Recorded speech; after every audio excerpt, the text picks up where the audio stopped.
Бірше, өзі құдай емес, бірақ құдайдан былай емес адам көріп алып, әншің бар ма, әртісің бар ма, блогерің бар ма, итеп бір етеңе намаз оқитындай болып табынып, аузынан шыққан сөзін бәріне ұйып тыңдап, сен кетпеңіздер. Шықты ғой, қажылыққа апарам деп жақында бір компания.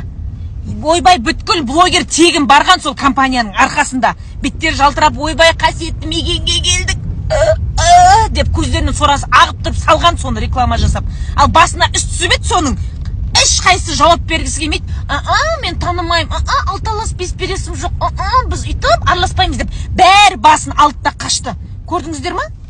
Сауда сақал сипағанша деп сол реклама ұсынды ма, сол уақытта жасап баратын жеріне барып, елге айтып алып жатыр. Одан кейін ел басына күн туған кезде бәрі екі аяғын қолына алып қашып жатыр.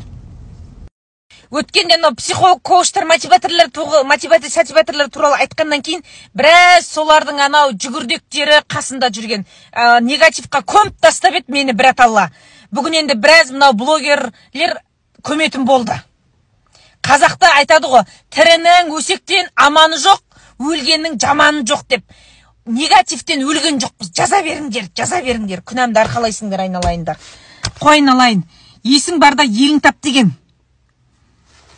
Одан сайын қазір нервім көтерілмей тұрған кезде барып жұмысымды бітірейін. Дұрыс жағынан қабылдаңыздар. Жақсыдан үйрен, жаманнан жирен дейді. Ұнамай тұрын ба, жиреніңіздер. Ұнап тұрма, дұрыс айтып тұрын ба, қолдаңыздар.